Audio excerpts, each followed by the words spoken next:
Let's see if I'm live here, guys. Let me pull this up.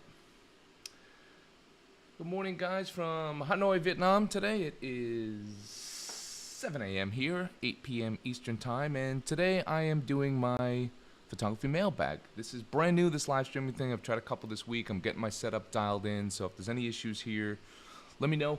I'm going to do my best to improve. I've got a fan off camera here. It's the only thing that's going to keep me cool, so it's either the sound's not 100% fantastic or I'm 50% melted away. I'm just going to pull this up, guys. This will be a live Q&A. I've got a couple mailbag questions queued already, but if you guys have questions, I will be answering them live right here. Good to hear, Chris, that the sound is good. Marlon, hello again. Daniel, hello, hello. Double hello. I like that. Wow, this is cool. Audio is much better than last time. Good. I think I'm going to be constantly tweaking things. I've got a new light here off camera. Should do a little plug here. I mean, I don't want to be one of those guys that's plugging products, but these guys just sent me this Colbert. These basically these little tiny lights. I've got one here. They sent me two. I'm going to be testing those out soon. I will be trying out a couple of these live stream gear reviews and things like that in the future once I get this dialed in more and I feel more comfortable with it. I am still learning OBS. I am not a tech-y type person, so if I mess up some things, my apologies. I'm trying to get things going here, trying to learn some lower thirds things and things like that, but I'm using a combination of OBS and my little A10 mini here. You can't really see it. I think it's off camera, so I'm going to try some things right now. Like if I switch here, do you see on my screen? Yeah, you see too much. Well, let's see. Let me try this. Hold on. Just getting things dialed in, like I said, guys. All right, this should be working okay now. Let me just try to see if I can share my screen there well. That's showing up on the live camera or not. Let me ask you guys now, if I put this on live camera now, can you see my screen? Yeah, it's just on a slight delay here. All right, so as always, guys, don't forget to check out my online store at justinmott.com, where I've got presets starting as low as $4.99 that will not...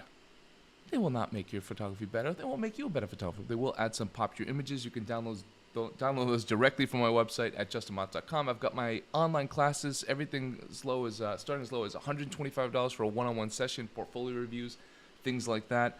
Go back to big screen me. And I've also got mentorship packages. I limit those to 5 a month. I think I have 2 right now, but those are very, very intensive one-on-one remote workshops, weekly assignments, weekly calls, daily calls if you need it, business, personal projects, whatever you want to talk about photography. It's a customized mentorship program for people that really want to dive in and make that leap with photography.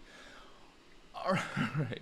So I'm just going to start with live questions rather than go with some of my queued questions. I wasn't sure how this was going to go. It's the first time I actually planned one of these where I actually gave a little announcement. So this is good to see some questions coming in. Audio is better, saw that. All right. So Mon's first question was, would love to know what your live run and go settings with your Leica camera. Okay, Marlon, my first of all, I'll give you my setup for my run and gun setup with my Leica. It's actually right under here. Maybe I can pull it out. This is kind of the genius of live talks. I've got my dry box here for those of you that aren't familiar with why one would need a dry box, almost like what people keep cigars in. It's because the humidity in Vietnam is terrible. So what happens is fungus gets in the lens and it can ruin your lens. It can ruin your electronics. So my run and gun setup, and I'll give you the settings. I know you asked for this setup, but I'm just going to give you the settings here today. I've got my Leica M10D. For those of you that aren't familiar, that is a Leica digital camera, a very expensive Leica digital camera without a screen. You can see right there. Let's see if I can get you up there. It just has the basic setups. And the reason I chose this camera as my go-to camera, I don't use this commercially or very rarely. I use it mainly. I started using it for just my personal projects, and then that grew into me getting very comfortable with this camera and using it for my editorial assignment work as well. I also have a backup camera with a screen just in case, but I shoot manual focus for my assignment work just because I'm very comfortable with it. It's not for everyone. So my setup is a 35mm Leica Summilux 35mm 1.4 and this little guy here, and this is around my neck or this is on my shoulder at all times. It's just the kind of camera I like to keep with me. It's easy to keep with you. It's very, it's not super light, but it doesn't take up a lot of real estate, and it's not really, really heavy, and with this tiny lens in it, it's very inconspicuous. I just dig it. Some people ask me why I tape this up, because I don't buy this camera to show off like, look, I've got a Leica. I bought this camera because I like the way it functions, like the way it feels in my hand. I like the way that it forces me into good habits in photography, which is moving more, taking my camera with me more often, and just having my camera like present, like right around my neck when I'm ready to shoot. So my setup is basically I have this on, before I go out, any situation, if it's nighttime, I'm going to set my ISO accordingly. If it's daytime, bright light, I'm going to set my ISO accordingly. I'm going to have my basic exposure set in and ready to go. Sometimes run and gun means just a camera around my neck and that's it. Sometimes it means a small bag. As you can see, I'm a bag nerd. I work with think tank bags. I use them for my commercial work, but I'm starting to use them a little bit my travel stuff as well. And then Wotencraft bags as well, which I use for my Leica setup and my run and gun setup. So my settings are pretty simple. This camera doesn't have a lot of bells and whistles, so it's manual focus. I have it set usually I like to shoot wide open. I know street photographers like to be ready and on the fly and things like that, but I don't shoot a ton of street. I shoot street within my assignment work, but not really just raw street so much anymore these days. Sometimes I do. I still enjoy it. So that's kind of it. I've got my exposure set in already. I've got my 35 ready to go. I've got my focus kind of dialed in, usually at about, it just kind of depends what I'm shooting. If I'm doing run and gun, then I've probably got it set for, I don't know, maybe 10 feet away from me. That's about how comfortable I like to start with, and then I work my way close to the subject. So that's sort of my run and gun setup. That's my go-to run and gun camera, like a M10D and like a 35 1.4. All right, I'm going to look into some of these questions here. Let's see.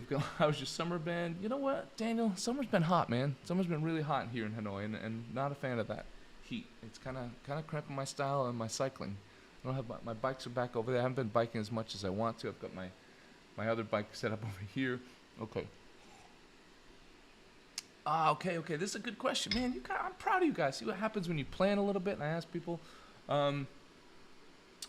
Okay, so I've got a bunch of questions. So I'm going to answer these in just kind of how I read them, not in the order they were asked. But it's a great question for your time is now, but I'm going to skip ahead to everything and nothing. And the question is, what is the biggest piece of advice you would give to someone going on a one-week documentary assignment for the first time? Wow, going on a one-on-one documentary assignment or just going out on one-on-one, like on your own project? So, okay, I got a couple of pieces of advice here. Before you go on any sort of assignment, any sort of project you're doing yourself, if you're doing the project yourself, first of all, do the right research. Even if you're doing an assignment, do the research. That's probably the biggest thing is have the research done, have the communication solid between you and your subjects that you're going to be following. If you're following one particular subject, you're following an organization. I'll give you just some life experience for me.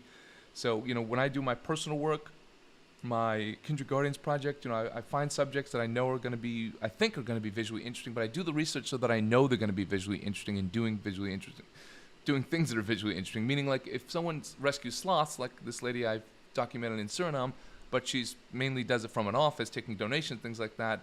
While that's great, and I'm happy that she does that, that's not great for pictures, right?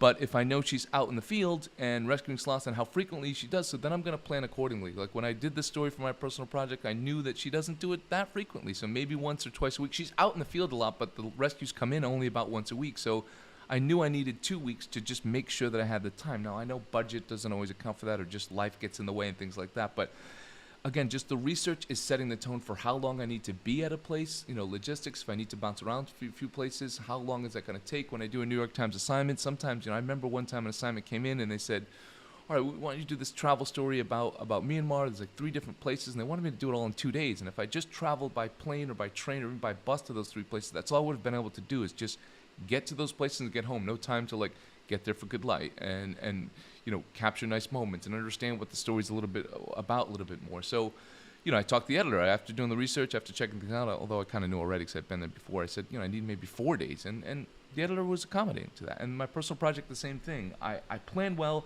and I also communicate well with my subjects about what I'm going to need from them. So, when to do the rhino story, I'm not just going to, maybe I'll pull up my screen here so I'll just show some images while I do this as well. Let me try a little picture-in-pictures here, see if that works. Okay. I'm thinking this is working. I hope it works. So I do the rhino story here, so let's take this image in particular and this story. So when I documented this story, first of all, a lot of research to get access. Let me pull this up. And hard to get access, so I don't want to be demanding from people, but at the same time, I need them to know what kind of commitment I need from them to get to be able to accomplish this, and that's time, and that's like full days. And I know it's uncomfortable for a lot of people, but I'm just honest. And if they don't want to do it, I try to talk my way into it. And if they do want to do it, then, then I'm completely honest about what I need. So a story like this, I said, listen, I'm going to be there. The first time I went to central Kenya, Opajeta, document the last 2 northern white rhinos. I knew my story was going to be about the caretaker, so I said, listen, I need a couple caretakers that are close, that have an intimate bond. They're not just like first day, not the first month. Someone that's been there for a while. The head caretaker would be ideal. Someone that you really feel has a connection. And it's going to be full days if that's all right with the organization, if that's all right with the people. I try not to be a burden on them at all. Like, listen, I'm just going to show up. I'm going to document. We're going to have conversations from time to time, but I'm going to leave you alone, let you do your work naturally, and that's it. Like, you don't have to worry about me. So for this, it was several weeks. I planned that out. They said, yeah, at first sometimes like, well, it was a couple days okay, or maybe we split over into two different guys. I said, yeah, that's fine. So every day, sun up to sundown with these guys. I just plan. I shoot. I never take days off when I go off and do an assignment. I never take days off when I go off and do a project. I'm just always shooting. That's what I'm there to do, whether I'm paid or whether I'm doing it myself, funded my own stories. And yeah, it's a long-winded answer, sorry, but it's a lot of research ahead of time. It's a commitment about what kind of time I'm going to need from the people, what they can expect. It's awkward at first. The first day it might be a little bit uncomfortable with me just like shadowing the camera all day, but people eventually get used to it. And if you're a good person, you're charismatic, and you can have a little fun with them and give them pictures later on, and they know why you're doing the story and the reason you're doing it and why you need that amount of time. That helps a lot. So great question, though. Fantastic question. There's a lot to unpack that. I could do a whole separate episode on it, but great question. All right, I'm going to scroll through some quick questions here just to answer off the top. Aperture priority or full manual? Marlon, I go full manual. It's just something that was ingrained in me from the beginning of my career, from my professor at San Francisco State University. It was just shoot manual, understand manual. And, that I've just always shot that way. I don't feel like I need aperture priority. I don't feel like I need shutter. But if it works for you, it works for you. Honestly, manual focus, autofocus, film, not film, whatever you shoot, whatever works for you, do it. I just found this works for me. Again, my style of what I like to shoot. I like camera settings. I like cameras. I like equipment that forces me into good habits, forces me into shoot the way that that maybe I wouldn't be able to force myself into, meaning to move more, stay around longer, to think more about like what's going on around me and not what's going on in the camera. And again, that's kind of why I dig the Leica and the Leica setup. Someone asked me if I shoot. Hello from Plano, Texas. Hello, Plano, Texas. Isn't that where Lance Armstrong's from? The former hero of mine before all the scandal. But hello from Plano. Do you shoot film? By Daniel. No, Daniel, I used to shoot film early on in my career. I never developed my own film. I'm not one of those guys. That's why I'm kind of like a weird hybrid shooter. I did actually start shooting photography with film, but I didn't develop it myself. So that's why the Leica M10D is kind of like the weird camera that is like a niche camera for me.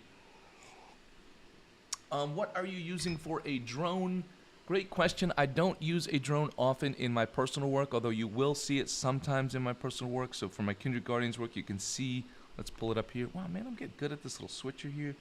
I'll dial it in better so it's like more full screen. You'll see other stuff that's open. But, this is a drone shot that I took of the last two Northern White Rhinos. I use it when it makes sense. I use a drone when it it has to have purpose. I hate when drones are just used for the sake of a drone, just like, oh, look, it's a high shot looking down, so that makes it good. It doesn't. Like anything, getting low on the ground and shooting up, you should do so with purpose. Getting high with the drone, looking down, it does offer unique perspective. It can add to your storytelling, can add to your overall story, And so in this case, it really did, because this is the last two Northern White Rhinos left in the world, and to have their shadows and to time it right, it really made sense. But that was like 2 weeks at this place, and I've been back there several times, but I probably use the drone like 1% of the time. But I use a Mavic 2 Pro, and we use now like the Mavic. I forget, man. I don't even know which one we use for our commercial work, but we still use the Mavic, like the higher end Mavic, for our commercial work. We used to be really fancy on our commercial work. For those of you that aren't familiar with my other side of my life, the side that like funds a lot of these projects, the side that kind of funds my life these days, because editorial and personal projects don't really pay well. That's news to some of you out there. Is my commercial work, Mop Visuals. So if you can check that out, mopvisuals.com. We do a lot of luxury hotels and resorts, videos and stills, combo shoots. We do full production, modeling, everything. And we use drone a ton for that kind of stuff. And we used to early on use the Inspire 2. We had one crash because the signal, I think they jammed it. It was in Indonesia. We were close. We had a permit and everything, but we were close enough to the airport. They still allowed it. There was another drone in the area, and I think they thought we were using two drones, or I think the other drone company didn't have a permit. So anyways, jammed our $8,000 camera, smashed, and was useless. But it was that was a tough one. That was a tough hit on us. But since then, we've gone with more affordable drones. I just figure we can still get what we need out of it. We're not exporting everything at 4K these days, even though everyone thinks you need 4K. A lot of our clients can't, people aren't even viewing. A lot of people aren't even viewing things at 4K.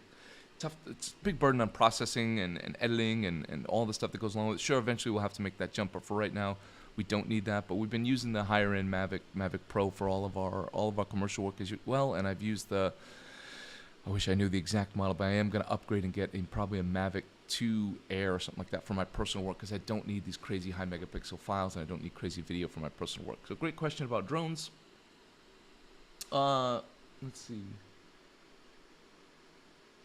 Any new camera equipment from Daniel? Any new camera equipment that came out that excites you? You know, right now in my life, what I'm interested in for camera equipment, because I'm just so settled in. Like, I just made a big switch, and this is kind of ties in someone's question they asked me in the mailbag: is why did you go from Hasselblad? Someone asked why I went from Hasselblad, Nikon, to Sony. It's not really what I did. Actually, I went from, if you went through my entire career, I've gone through a bit of everything. But for my commercial work, I did kind of go from Canon to Hasselblad to Sony. And to answer that question, it's kind of gear related.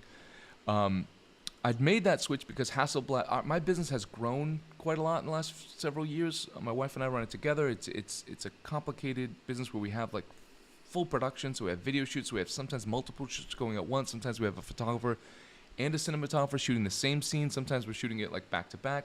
So I needed gear that could be like I could scale up and scale out, so I could like hybrid cameras and things like that. Hasselblad wasn't great for that. I did love my Hasselblad X1D for my still shots for advertising campaigns, but I went with an Sony A7R4 for our commercial work. I made this switch in the last year because I'm shooting more documentary work, so I have the FX3 for my documentary video work. I have FX3 for our A camera for a lot of our hotel commercial work that we attach to a gimbal. We run everything through an Atmos system, and then in addition to that, I've got an A7R4 for high megapixel.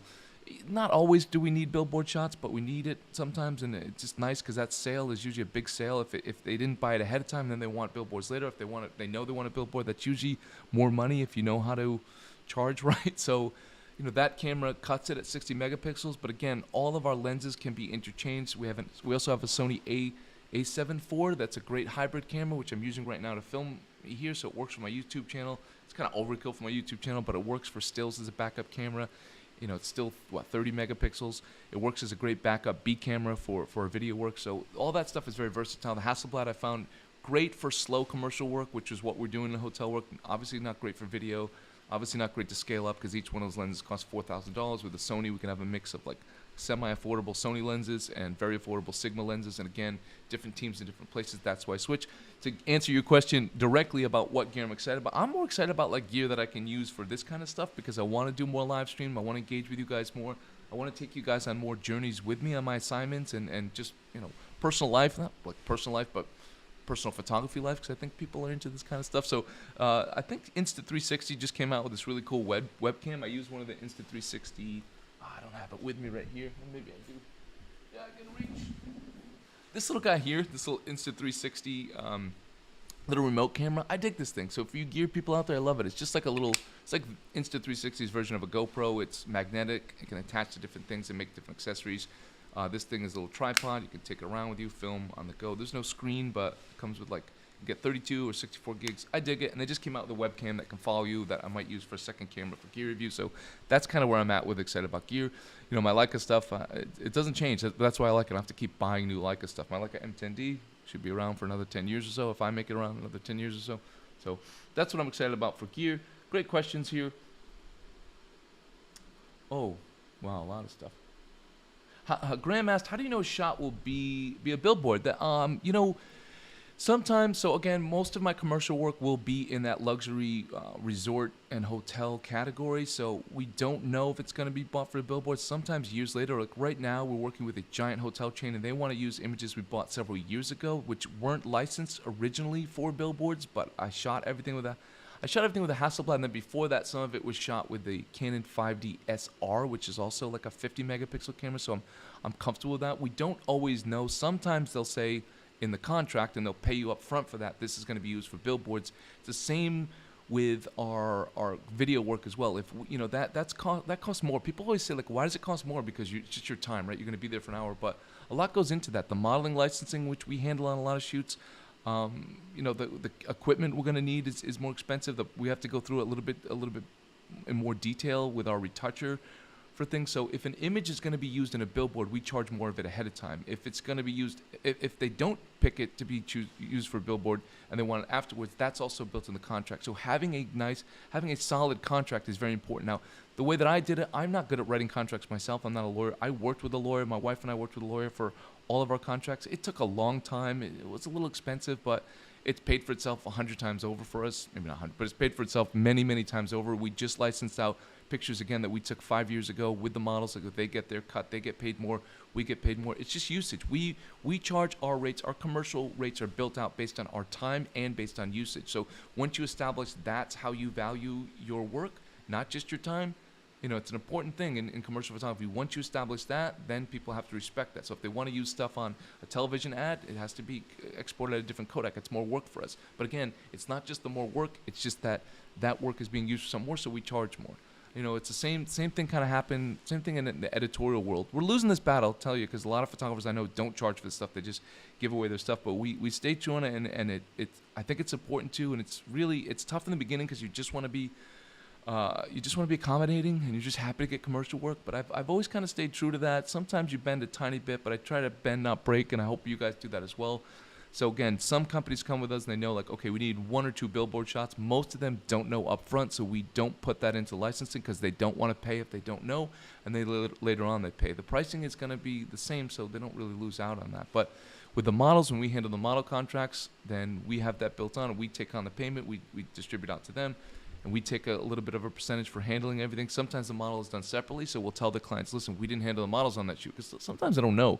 Sometimes it was shot locally, but a corporate office wants to buy it for billboards, and then we'll say, listen, you can use these images, but the rest of these have the models in it, so you'd have to work separately with them on their contract. So every single shoot, Graham, is different about who needs a billboard and who doesn't. We like to ask ahead of time but for equipment-wise, but still I feel very comfortable when we use our A7R4 that can print billboard size, and I was very comfortable in the past with the Hasselblad as well. But it's pretty rare up front, and it's more common afterwards for the kind of work that I do. What's a brand you hope to work with? Daniel, that's an interesting one, because like I'm doing a lot of collaborations these days. I'm a brand ambassador for three companies now. One's not a company, one's an organization. I'm excited, actually. I haven't really announced that yet. They haven't announced it yet, but you know what? I feel cool. You guys won't tell anyone, right? I just became an ambassador for Helping Rhinos, a great organization that works around the world helping rhinos. I've worked with them in the past, donating pictures. So I just became an official ambassador. I'll put a link to that. It's in my Instagram bio. By the way, that's a good moment for you guys out there that are new to my channel. Make sure you check out my Instagram account @AskMa. I've got a lot of photography tips out there. I share my latest assignments and things like that. And for those of you that are new to my channel, make sure you don't forget to hit the like button. It helps a lot. And don't forget to subscribe. I'm going to be doing a lot of these live streams, a lot of mailbags and things like that. Early morning for me, nighttime for you guys. So this could be a little like I put you to bed. That sounds kind of creepy. Scratch that. I'm not editing this, so that's going to have to stay in. So brands I'm excited to work with. So bag companies. I work with Boat & Craft. Love their bags for a certain reason, because I like the style, I like the aesthetic. I like that it works really well with my Leica system. It's like I like their smaller bags. They don't look like camera bags. Think Tank, I love their bags because of their commercial. I love the roller bags, but I'm starting to use some of their travel stuff. For those of you that haven't been watching me, I have like a brand new video about their whole new travel series. And then Leica, I've done some collaborations, but I don't have a direct link with Leica. Leica has purchased my images. That's another example of like I didn't know this image would be used globally in an ad campaign and billboard size or almost billboard size. But that again, good contracts and knowing the value of your work and knowing how it's used regionally or globally and knowing how to charge for that is very important. I can't really get too deep into that today. That's its own separate topic, but it's something that you really should research and really should know your value. So Leica, I do like working with them, but at the same time, I like my independence to review their products when they come out. I like that they send me stuff sometimes and something new comes out. Got a chance to check out the M11, do a little video with them. But nothing like really that I like, I'm excited. I've always like had a weird relationship with camera companies. I always thought they would be better than they would, and they haven't. Like I found a lot of camera companies, to be honest. I'm gonna go down a little rabbit hole here. Really, surprised they want to sell their cameras, but I don't like their approach often, and that's kind of across the board. I know some of them support photographers in a great way, but I haven't had that experience regionally in Southeast Asia where they really support your work, and I think that's a great relationship. I worked with Canon. I talked about that for years, and I did my TV show that was sponsored by Canon. And all that for 5 years, did a show, events of thousands of people where I was like the face, but I was never like an official ambassador. It's weird. It's like we dated for a long time, but they didn't want to marry me. They didn't want to put a ring on it. They didn't want to put a lens on it. All right, I'm getting need some more coffee, or maybe I need less coffee. Yeah, so I'm kind of like scarred by that relationship because I always thought like it would grow into. I didn't expect it to be great like the first year or second year, but I always thought that they'd really support my like personal work and personal journey. Not saying they'd pay for me to go out and go shoot these assignments, these meaningful stories that I think are meaningful, but I thought they'd at least like want to do exhibitions and things like that. And I've touched on it with Leica, but never really got anywhere yet. We'll see. But yeah, I just found that all these companies like, I don't know, it's tough. I mean, yeah, small fish, big pond kind of thing maybe. I think they don't know how to position me as like a white Westerner in Vietnam, so it's like I can't be like a Vietnam ambassador, a Southeast Asian ambassador. So I get it to a certain extent, but anyway, if I had a great relationship with a camera company, or it doesn't even have to be a camera company, anything camera related that really did support my personal work and wanted to help me get it out there, because I do fund these projects myself and they are important to me and I think they're important to everyone globally. I think it would be smart for them to attach themselves to stuff like this, my Kindred Guardians project especially. Let me put my big face back on the screen while I get deep. That would be great, but so far I haven't really found that relationship to work well. So thank you. That's a great question. All right. Good morning, Jared. First of all, I should read these questions to myself before they read them out loud, because I know one of my stupid friends is going to say something stupid.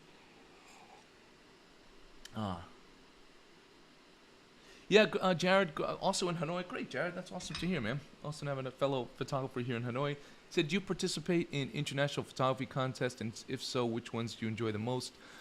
Jared, I used to do a lot of that early on in my career because I was naive enough to think like, oh, you win a contest and all of a sudden you're going to get assignment work. It doesn't really work that way. A lot of the top pros in, let's say, journalism, photojournalism, they will probably, some don't participate at all. Some will participate in World Press. I mean, that's a big one. Sony has some big awards. Some of them are more money-based and some of them more merit-based. I'd say it's a big deal to win a Pulitzer. It's a big deal to win a World Press Award, but I wouldn't say it's the end of the world if you don't. And there's tons of photographers that have won it and aren't like necessarily like the most amazing photographers, or it doesn't mean their career's taken off. And there's plenty that haven't won. Those careers are fantastic and things like that. I have participated early on in my career because when I was at college, that was a big deal. We had to, enter into Eddie Adams to get into that workshop, and I did do the Eddie Adams workshop, and we had to enter a lot of college awards, and just really felt like that's what my university was driving us to do, is enter in these monthly awards, quarterly awards, yearly awards, and things like that. As I grew older, as I started to become a little bit jaded in the industry and not wanting to be like fully into the photojournalism industry, I found it quite petty. I found it pretty hypocritical. Well, I'm being pretty blunt here today. I'm not like a bitter guy at all either. I'm just being blunt, just being honest. And I didn't like that. I just found that like contests were won by photographers who had, like, certain photographers were allowed to tone a certain way, some weren't. Certain photographers were judges that knew other photographers. Again, I'm not bitter because I didn't really enter a lot of these things. I just didn't like what I saw, that industry, and I didn't want to be like beholden to that industry. And I think entering into the contest game when you're a pro and in that world, photojournalism specifically, I didn't like it. When it comes to just monthly contests, Nat Geo, Your Shot, and things like that, why not? It's fun, like a competitions, things like that, having your work featured. I think what you have to be worried about with some of these contests is the rights. I know some amateurs don't care, but a lot of these contests are money grabs. A lot of them don't have really prestige. They're just making like $10 an entry off of people. So it's really a way for them to make money off of people. And in the end, they'll take your photographs. So read the fine print. They can use the photographs like however they want, as long as they want, and you don't get paid anything extra for it. So that's kind of a bummer. Again, I fell victim to that early on in my career. So you think like, oh, this photo won this award, it's going to be all over the place, and you're going to get all this money, and like maybe you got like your contest fee back, and then they've used your images on billboards, something you should get, not just thousands, you should get tens of thousands of dollars for that. So tricky. I don't love it, to be honest. I think contests that are built on education, like I used to do a monthly contest, I just couldn't get enough people to like really do it to make it worthy, but I might start that up again because I'm doing this live streaming thing. But contests that make you like go out and try different things and give you assignments, that's fun. I would participate in those kind of things, or community or Facebook group contests and things like that. I think those are more healthy. I think the other ones, really, they're money grabs, they're rights grabs. They take your photos, they use them however they want for as long as they want, and a lot of them, I don't know, they don't mean a lot. So don't be, I wouldn't say don't enter them. They can be fun, but be careful, read the fine print, and also don't be beholden to it like for your ego if you don't win a contest. Every editor and every judge, I've been a judge for many different ones. Everyone's looking for different things.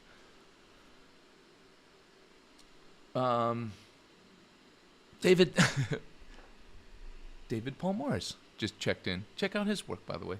I should put a link up there. David, you should, even though you're probably just not going to randomly put a link up, but Good for checking in from San Francisco. Dave is a fantastic photographer living in San Francisco, covering all sorts of different stuff. Getty, I don't even know if you're still working, Getty, who you work with these days, but you're always covering amazing stuff. You're always doing a great job. Hong Kong, San Francisco, and a great person to look up to. Let's see, other questions here. What is the best way to get a worthy critique of your work? That's a great question, Graham. You know, I do paid critiques just because I want to make money, and I need to make money because editorial doesn't pay. No, I'm kidding. I mean, I do paid critiques because I want to make sure that I give people the amount of time. I do mentor people. Like sometimes I have friends that we early on in my career, we just share, critique each other's work because it's an inner circle. But I just found like when you're, it's a great question. I'm trying to figure out the best way to say it. Like without trying to say I'm selling myself, but I do my paid critiques, but I do research ahead of time. I guide down a path of like knowing what the person's expectations are, what they want, and that kind of stuff. So when you pay for a critique of your work, I think you get an honest critique, but make sure it's by a person that really likes doing it. Like I really enjoy doing this.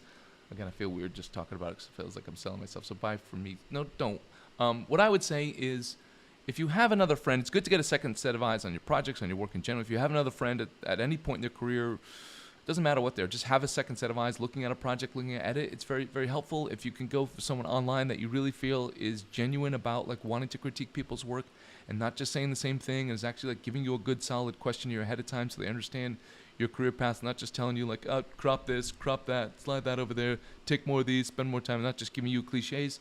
Go for that. But if you can find it in person with someone intimate, someone that you know well, or someone within a photography group that you share, a similar style or similar goals and things like that, I would go with them. Again, great question, Graham. You always have good questions.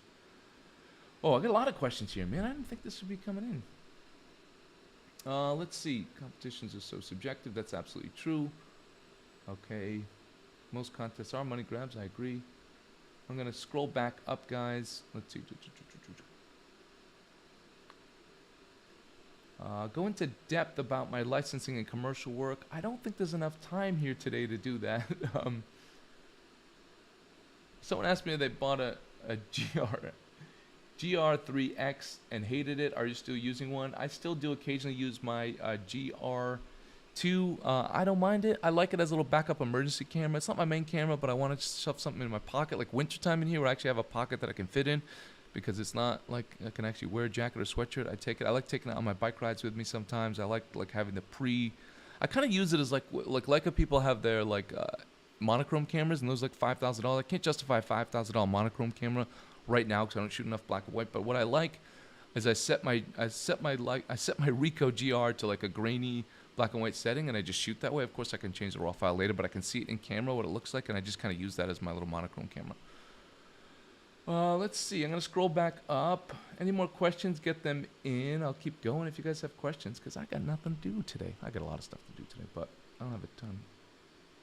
Someone asked me what's the vibe in Hanoi, and I think that's a great question. What's the vibe in Hanoi? I don't know if they meant just photography related, but I like to circle things back to photography, obviously, because that's what my channel is all about. And I'll answer this like a two-part question, because another question I get asked a lot is, why did you move to Vietnam? I moved to Vietnam because I needed a change in my life. I wasn't inspired to shoot in San Francisco, and I was younger enough and naive enough to just think I'm just gonna move there and make it happen and see what happens. And then once I came here, I really did like the vibe because I met other photographers I came here in the wintertime, which was like it was like a tease. And it was like someone's bio picture being all like sexy, and then you meet them in person like, oh, because the summertime here is rough. It's so hot right now in August. I'm melting. But I came here I think I came here the first time in November, and it was nice and cold, and I kind of liked that. Of all the places I'd been to in Southeast Asia, it's kind of like, I wasn't really a backpacker. I was kind of traveling around. I was a camera packer. I was just traveling around my camera taking pictures. So I came to Vietnam in my late 20s. I had a year left of school. I wanted to go explore. I did a workshop in Cambodia where I was a student. I liked the vibe. I loved Southeast Asia. I fell in love with Cambodia. I fell in love with Cambodia. I fell in love with Vietnam when I came here in the north.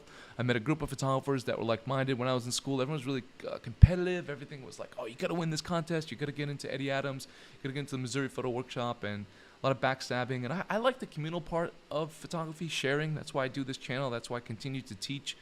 And I really liked that. I respected the photographers here. They're very nice to me. They're very generous to me, showing me around, local photographers, showing me around, taking me to different places. We'd talk, we'd shoot, we'd go on these little fun photo expeditions. And, you know, it was a good time in my life, and I never really left, and I just enjoyed. I was inspired here, and that was it. I mean, photography was my life. Photography is still a huge part of my life, and I'm still inspired to shoot here over 15 years later. So I know I'm in the right spot. I still go off and travel and shoot other places, but you know, I was a single guy, and I still don't have kids, and so I could make another change and go somewhere else. I'm married, but I was a single guy at the time, and I just like, well, let me check this out. And again, I was like, I'm just gonna make this work. And it took a long time, and it, didn't cut corners, put the work in, and made it work. And I love Vietnam, love Hanoi still to this day, and inspired by Southeast Asia, and that's why I came here, and that's why I stayed here, and that's why I never left. Let's see. Any other questions here? Okay, I'm gonna pull questions from my phone here because I did have some other questions that were sent to me in my normal Q&A here. I do get like 1 out of 3 silly ones. Let's see, I've answered the Hanoi vibe, answered the Sony Nikon Hasselblad thing. Someone asked me about my hat, if it's religion related. No, I'm not religious, but if you are, well, that's fine. I'm not anti-religion, I'm just not religious. Any other questions? Put them in here. Let's see. Well, just on that note, while I'm waiting for more questions to come in, guys, don't forget, again, to check out my online store at justinmott.com. Let's see if I can pull up my little lower thirds thing here. All right, pull up my website here. Any questions? Any comments about what you guys would like to see during these live streams? Technical stuff, I will enhance that. I'll have more picture-in-picture. I'll have like my little logo. I don't think you guys even care about stuff like that. I will show more pictures. One idea I have for a series is to show. I've done a couple of these already. You can check out my backlog, where I pull up a couple pictures. They're a little bit long, so maybe I'll cut them to like maybe 3 pictures. But a couple ideas I had, I'll throw them out there. I'll hear what you guys have to say. Where I take a collection of images. From an assignment. A lot of times, because I did so many New York Times assignments, a lot of it will come from that, and I'll just tell you a little backstory about it, a little technical information about the images, even though I'm not like a technical person, but I know people like that stuff, so I'll share what camera I shot it with. There's a good portion of my career was just a Canon 5D Mark II, and there's a good portion of my career was just going to be like an M10D. And, but, you know, I'll share some of the technical information, aperture, ISO, shutter, that kind of stuff, lens, and then I'll share a little backstory about the images, technically some of the challenges and what I had to do to overcome those challenges. Another thing I was thinking about is just opening up my website. You guys can do that now. That would be kind of nice because I don't want to go yet. I'm happy here. I've got a lot of stuff I'm procrastinating. Productive. I think this is productive. But open up my website where people can actually just kind of go through my website, justinmott.com. You can look at pictures on the website. And if you have any technical questions or just want a backstory about a particular photograph, you can ask me right there and just tell me. You can just refer to the images like, oh, you know, under this gallery, under travel images, the shot of the guy with the conical hat. Although I got a few of the guy with the conical hat, so, you know. I'll put one up now just to sort of give a sample of what that might look like. This was a very interesting assignment. This was a story about drought in the Mekong Delta many, many years ago. This was shot on assignment for the New York Times.